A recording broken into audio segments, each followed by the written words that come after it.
Hey guys, welcome back to more Florida Man stories. What would you do if you had a crazy neighbor in Florida that rammed your mailbox and shot your car? This is exactly what happened to OP.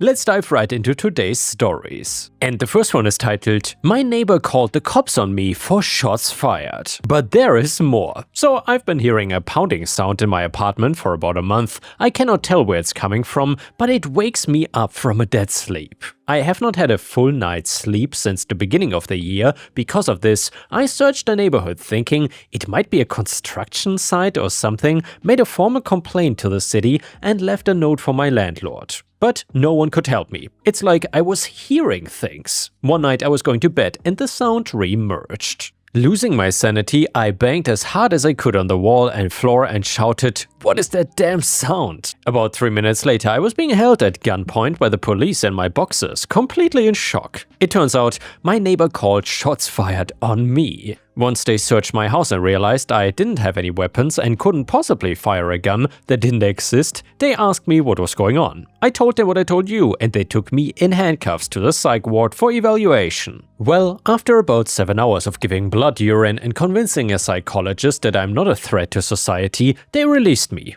When I got home, the sound was in full force again. Now that I'm thinking I'm crazy and hearing things, I decide to gather as much evidence as possible before making accusations. Last night the noise was so loud that I could tell it was coming from the neighbor who called the cops on me. Now I think she might have done it on purpose to retaliate against me. My question, am I overreacting or do I have a legit grievance that needs to be addressed? What are my options? Edit, this was in Denver, Colorado. Comment number 1 said, "Do you have any recordings of the sound?" OP answered, "I did take a recording last night, and I think because of the low frequency of the sound, my phone did not do it justice. On the recording it sounds like white noise with a slight pulsing sound in the background." I played it for my sister and she said she could barely hear anything, but when she played it to my younger nephew, he said he could hear what sounds like a washing machine in the background, which is exactly how I have described the sound. Comment number 2, have you been able to record any of these noises? If not, it's entirely possible that you're experiencing auditory hallucinations, which can be a symptom of several health issues. If your neighbor upstairs or next door is hearing the same thing and you can both record them, your next step is probably the two of you reaching out to your landlord.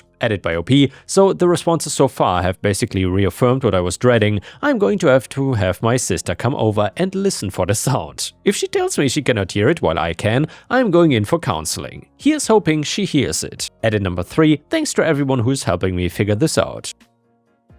Pretty much everyone is on the same boat right now, so I won't be responding much. This weekend my sister and my best buddy are gonna stay with me and see if they hear it. I will let you know, guys, how it goes. Sorry /legal advice, this turned into more of a psychological thing, but I hope to return with an update on if anything comes of this legally for sure. I secretly am hoping that my neighbor is running a meth ring and my super hearing saved the day, but we shall see. And yeah guys, before we dive into the update, what do you think happened here? Is OP seriously crazy, or does he have a real Florida man neighbor who is secretly running a meth ring in his apartment? Let me know in the comments and make some predictions. And by the way, if you've watched until here, please don't forget to like the video and post some star emojis in the comments if you enjoyed my stories. So update, as much as I would love to tell you differently, the sound is unfortunately not real. I know there was a lot of speculation as to the validity of the sound, and to be honest, I'm still not 100% sure there wasn't some sort of triggering sound to begin with. However, the police, my neighbor, a local business I accused of making the sound, a local construction area I accused, my sister, and my best buddy could not hear the sound when I very definitely could. As it turns out, binge drinking almost every weekend for the entirety of my 20s and early 30s caused my liver enzymes to be elevated. In some cases, people with elevated liver enzymes experience mental side effects, especially if you have an undiagnosed anxiety disorder like I just found out. I'm one of those people. I essentially drank myself into psychosis and made my anxiety even worse. I have a scheduled appointment with a counselor and will be put on some sort of meds for sure. Thanks to everyone who had suggestions of what the sound might be, and sorry /legal advice for not being about legal stuff. I truly felt like I'd been swatted, but it turns out I'm just a little messed up in the head and it was probably for the better. By the way, if only you guys could see the comments coming in, your faith in humanity would be restored. Lots of love from total strangers and people who have experienced the same sort of thing. Don't be afraid to talk about mental illness, people. By the way guys, once again my apologies if you can hear some sound in the background. In this case this is a real sound and it is the sound of the monsoon rain in Thailand. Let's hope my microphone can handle it. Anyway, we all have downtimes and it's nothing to be ashamed of. Isolating yourself and ignoring it is literally the worst thing you can do. It took 5 cops with guns pointed at my chest to learn that lesson. Don't be like me. And yeah guys, props to OP for realizing the issue and now being on a path to bettering himself. Also, screw alcohol. That is one of the only things in life that is probably worse than dealing with a Karen if you ask me. Anyway, now let's move on to the Florida man story. It starts like this. So I'm just a regular guy really, a retired army vet who has been living in a quiet Bradenton, Florida neighborhood for going on 7 years. My days are spent tinkering in my garage, wrenching on old cars and keeping my modest 1-story house in order. I've got a tidy lawn, a driveway where my pride and joy, which is the fully restored 67 Mustang, sits, and a USPS-approved mailbox cemented into the ground out front. It's not much, but they all belong to me and I've worked hard to make it a peaceful spot. I'm a car mechanic by trade, though now it's more a hobby because I fix up classics or I help neighbors with tune-ups to stay busy. All I want is to grill some burgers, mow my lawn, and take the Mustang for a spin along the Gulf on weekends. That's the dream, right? Well, it was until Kevin, my neighbor 2 houses down, turned my life into a damn soap opera. Kevin was the kind of guy who would make you rethink moving to Florida. His rental house was a mess. It had annoying overgrown grass, a sagging porch littered with empty beer cans, and his red F-150 parked at some half-assed angle like he couldn't be bothered to aim for the driveway.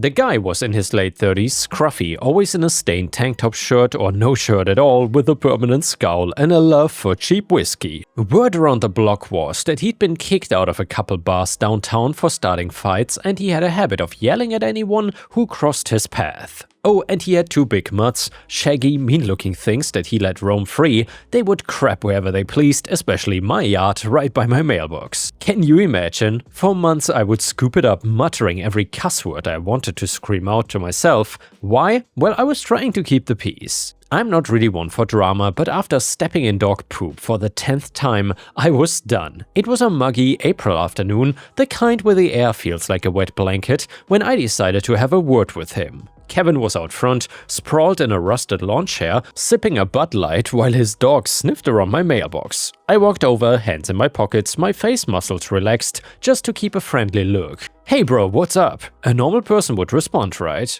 It doesn't have to be too much talk, he should have responded. However, he did not even look at me, he kept his gaze straight, completely away from me. I almost thought I had died and my spirit was roaming freely. Since he refused to answer my greeting, I decided to go straight to the point. Look Kevin, can you keep your dogs off my yard? They are leaving piles by my mailbox and I'm getting tired of cleaning it up. He finally tilted his head, squinting at me through bloodshot eyes. My dogs? They are just dogs, man. Ain't hurting nobody. Why you gotta be a prick about it? I took a deep breath and kept my cool. I've dealt with worse than Kevin in the army. I'm not trying to start anything. All I'm just asking is for you to keep them on your property. That's all. He snorted, chugged his beer, and waved me off like I was some annoying kid. Whatever, man. Go cry about it. Then he stumbled inside, slamming his screen door so hard it rattled. I figured he would blow me off, but I hoped he at least leashed the damn dogs. Spoiler, he didn't. The next morning, there's a fresh pile right by my mailbox, like he told his dogs to target me.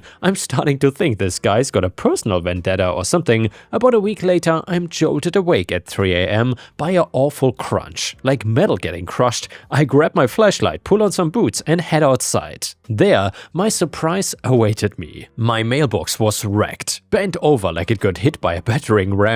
The post snapped clean at the base, there's tire tracks carved into my grass and red paint scraped all over the metal. Kevin's F-150 is red. Now, I'm not a genius, but I can connect the dots. I'm pissed, but I've been in enough tight spots to know you don't just charge in swinging. I snap photos with my phone, every angle I can get, and call the sheriff's office. A deputy named Vela rolls up around 4 AM looking like he'd rather be anywhere else. He checks out the damage, shines his flashlight on the tire tracks, and scribbles in his notepad. "You see who did this?" he asks. "No, but I'm pretty damn sure it's my neighbor Kevin. He's got a red truck and we had a thing about his dogs a few days ago." Vella nods, but he's not hopeful at all with the sigh he heaves. "Without a witness or a camera, it's hard to pin it on him." "You got any other evidence?" I shake my head. "Not yet. Document everything," he says. Guys like this usually screw up again, and just so you know, messing with a mailbox is a federal offense. Up to 3 years if we can prove it. That's news to me, and it gives me a spark of hope. A federal felony? Hell, if I can nail Kevin for this, he might actually face consequences. But without proof, it is just my word against his, so I get to work. I head to Home Depot, grab a new mailbox and a bag of quick-set concrete, and spend the next day rebuilding the thing myself, sweating my ass off in the Florida sun. I also swing by the post office to report the damage, and they confirm the federal angle that wrecking a mailbox can land you in serious trouble. Then I send Kevin a certified letter citing Florida trespass law, telling him to stay the hell off my property. I start a log too, jotting down every sketchy thing he does, like yelling at his dogs at 1 AM, revving his truck like he's auditioning for NASCAR, staring at my house while he chugs beer on his porch. Call me paranoid, but I've dealt with guys like Kevin before. They don't back down unless you force them to. For a couple of weeks, things are quiet. I'm starting to think the letter spooked him, or maybe he's just too drunk to care. Then one Saturday, I'm in my driveway firing up the Mustang. I just rebuilt the carburetor and she's purring like a dream, that deep V8 rumble that makes your chest vibrate. I'm grinning like an idiot when Kevin stumbles out of his house, a bottle of Jack Daniels in one hand, his face redder than a lobster. "Yo," he shouts, pointing at me like I owe him money. "You taunting me with that noise, huh? Think you're some hotshot with your fancy-ass car?" I cut the engine and lean out the window. "It is my driveway, Kevin, and I'm just testing my car. Just relax." He flips me off, mutters something about rich pricks, and wobbles back inside. I shake my head and go about my day, but I've got a bad feeling in my gut. That night around 10:30 p.m, I'm watching a rerun of the A-Team when I hear 2 sharp pops outside. My stomach drops. Those are not firecrackers like my head was telling me. I grab my phone, dial 911, and step onto my porch with my flashlight. My Mustang's in the driveway, and sure enough, there's a hole in the rear quarter panel and another one in the hood. Bullet holes. My blood's boiling, but I've been in worse spots than this. Desert checkpoints with hostiles came to my mind, so I stay calm and wait for the cops. Deputies Harris and Lopez pull up in under 10 minutes. I show them the car, point out the holes, and tell them about Kevin's outburst earlier. Harris knocks on Kevin's door while Lopez sweeps my yard with a flashlight. Kevin answers, swaying like he's on a ship in a storm, a 9mm handgun tucked on his waistband like he's Clint Eastwood's drunk cousin. Harris draws his sidearm and barks, "Drop it now!" Kevin fumbles, lets the gun clatter to the porch, and starts slurring. "I didn't do nothing, just protecting my property, man. This guy's setting me up." They cuff him and sit him on the curb. Lopez searches his place and comes back with a half-empty bottle of Jack, some spent 9mm casings in his trash, and a box of ammo. Kevin's breathalyzer reads .20, way over the legal limit. They bag the gun for ballistics and haul him to the cruiser while he's yelling about his rights and how I'm a damn snitch. I give my statement, show them my log and the certified letter, and mention the mailbox incident too. Harris nods. If the ballistics match, he's screwed. We'll be in touch. Well, the next morning, I take the Mustang to my buddy Mike's auto shop. The damage is $2,600 for bodywork, paint, and a new hood panel. Really ugly, so I file a claim with the Florida Crime Victims Compensation Program, hoping they'll cover it. Sometime later, the sheriff's office calls, and yep, ballistics confirm Kevin's gun fired the shots. They also found red paint on his truck's bumper that matches my mailbox. My log, the certified letter, and the photos I took of the mailbox damage help build an airtight case. They tell me that they are charging him with felony criminal mischief for the car, damage over $1,000, discharging a firearm in a residential area, misdemeanor, using a firearm while intoxicated, and of course the mailbox incident. That's a rap sheet to be proud of. The judge looks at his rap sheet, DUIs, disorderly conduct, a bar fight from 2020, and denies bail. Kevin's public defender tries to spin him as a troubled soul who needs rehab, not jail. Kevin then pleads guilty to the state charges to avoid the federal mailbox rap, which could have meant harder time in a federal pen. At the sentencing hearing, I'm there to give my victim impact statement. I keep it simple. Judge, I served 12 years in the army. I've dealt with plenty, but this guy's made my home feel like a war zone. I just want to live in peace. The judge sentenced him to 3 years in state prison, 5 years probation, a lifetime firearm ban, and mandatory anger management and substance abuse programs. Kevin stares at the floor, finally out of excuses. Ha! The sheriff's office keeps me updated. Kevin's shipped off to a prison near Jacksonville. A month later, a moving van pulls up to his place. His landlord, a guy in a polo who looks like he's aged 10 years dealing with Kevin, is tossing out his junk. It's nothing much, just a busted couch, a cracked TV, piles of empty liquor bottles, and a rusted grill. I hear Kevin's lease was cancelled after the arrest. Nobody is shedding any tears. The Crime Victims Compensation Program comes through with $2,600 for me, and my Mustang's back to her old self, gleaming in the driveway. Life is quiet again. I'm back to wrenching on cars, firing up the grill, and taking the Mustang for sunset drives along the Gulf. My yard's clean, my mailbox is solid, and the neighborhood's peaceful, and Kevin is gone. The next one is titled, Person Gets Kicked Out of Wedding. My husband and I, both 27, got married a few weeks ago, and he obviously is still upset about it, but I don't think I was wrong, so I thought I would ask here. We only gave +1s to married couples or if we knew the SO well. My husband has one childhood friend that was coming from out of state to attend. I've met him a bunch of times, but only his girlfriend of 3 years a few times because of the distance. I did not want to give him a +1, but my husband begged since he was traveling and did not know anyone else at the wedding, and he didn't want him to be uncomfortable or have to travel alone. I said fine, just to make him happy. Flash forward to the reception, I see him with some girl I've never seen before. I asked husband what was up, and he told me that his friend and his girlfriend broke up a few days before the wedding, and since he already RSVP'd as 2, he brought a friend with him. I was pissed since I made an exception for him and I didn't want anyone random at my wedding. I had one of my bridesmaids go to him and tell him he could stay, but can his date please go back to the hotel because this is a private event. He said okay and did not make a fuss, but he left with her and did not come back. I thought everything was fine and had a great night. My husband found out about it the next day and we got in an argument. He is mad because his friend traveled and I kick him out without talking to him. I did not kick him out, just his date. Now it's a few weeks later and my husband still brings it up from time to time and his friend has not been answering his texts. I kind of feel bad, but it was my wedding and I didn't want any strangers there. Comment number 1, you are the a-hole. What was the actual harm of this person being there at that point? And he had a +1 and it's unlikely he knew you gave him a dispensation on your special day. This comes off as power-hungry and controlling. You responded to perceived rudeness with the ultimate rudeness. You kicked someone out, which, come on, you knew her date was gonna follow, so you booted your husband's friend. You are a ginormous a-hole. You are the a-hole. Comment number 2, you gave him a +1 and he used it, and then you were rude and revoked it during the reception. His +1 did nothing wrong and was not causing a drunken scene or anything. And you got offended because she existed. Sorry, Bridezilla, but you're the a-hole. Next one is titled, Entitled Person Gets Revenged On. My girlfriend, you, I'm not exactly sure how to pronounce that, is a concierge at a high-end Niagara Falls hotel. Lately, I've gotten in the habit of picking her up after work because of this, and I've had the pleasure of watching her deal with a-hole customers, and today was just so juicy, I gotta share it. You was working the check-in desk that is part of her duty, so you can guess she deals with a lot of nutcases. I was just chilling in the lobby making googly I love you eyes at her while she was checking in a customer when this guy walks up to her and says hey to grab her attention. You said, sir, I will be with you in a moment after I finish checking this guest in. The guy did not like that answer and snapped his fingers in her face several times and said, hey little girl, I need help now. You gets this look in her eyes. Sometimes it's a look of pure sass and hate, and it's something I like about her. I think it's really sexy. You raises her hands and did exactly what the guy did. Snapped her fingers and said, hey little boy, I'm currently with a guest. You're gonna have to wait a few minutes for me to finish.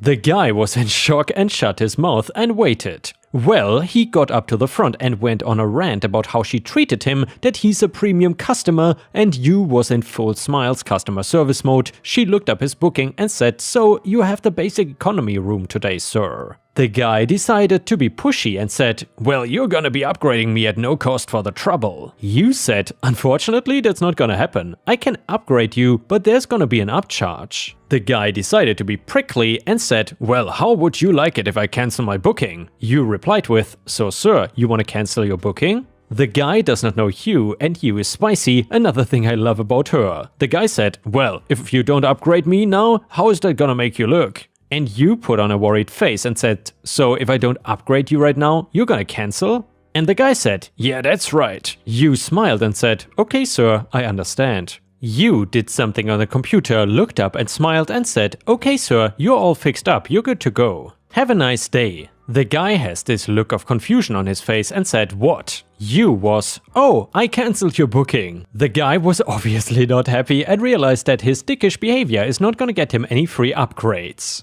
The guy then gave up and said, "Fine, I will take my room." You goes back to her computer and looks up with a big smile to say, "Unfortunately, sir, we are fully booked for the night." You just smiled and told him to have a nice day. The dude full on got pissed and said he needs to speak to the manager. Once again, you replied with a smile and pointed to her name tag and said, "Oh sir, I'm the manager." The guy did not get anything he wanted, the guy did not get to stay in the hotel, and I got to watch my girl in action. Some side information, I'm very proud of you, she just got her promotion about a month ago, her drive always impresses me. And the next one is titled, Retail Karens Are Insane. So the store I work for has a very famous dress code, X color shirt matched with Y color pants. We are encouraged to put on a coat when we are on the floor during our breaks, but sometimes it does not matter. So I had clocked out for the day and I'm out on the floor with my jacket on, getting some cleaning supplies before I leave.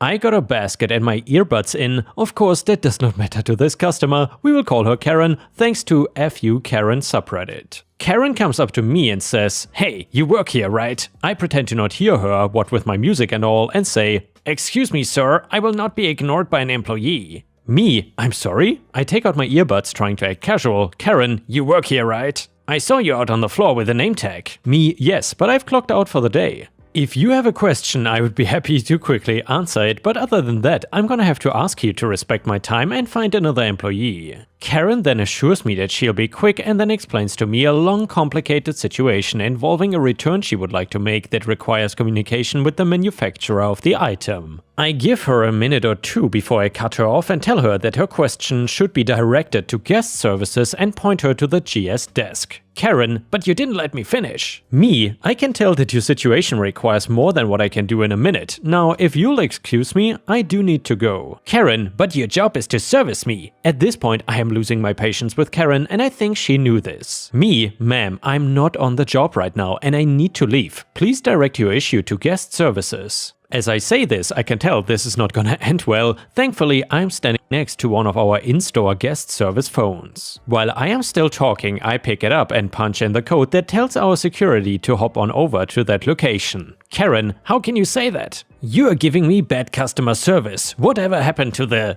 customer is always right? What if I told your manager about your behavior here? I bet your tune would change then, huh? Just because you're not on the clock does not mean you get to stop doing your job." This is when my favorite security guy, we will call him Jesse because that's his name, shows up. Jesse, "Hi. How can I help you?" Karen tries to say something, but I hold up my hand and she keeps quiet, startled I think. Me, "This guest here needs to go to the guest service counter and is having trouble getting there." Using the word trouble like I did is our code for "Get this witch out of my face, they are harassing me." Jesse, "I can absolutely help you with that, ma'am. I will walk you there." Karen does not put up a fight and I pick up my shower cleaner and go. My favorite part was her telling me that just because I was off the clock, it doesn't mean that I get to stop working. Like, Karen, that's exactly what it means. Before we end the video, we will read one last funny story from r/petty revenge. It is titled, "My boyfriend would never tell me when he would be home." So he was in financial planning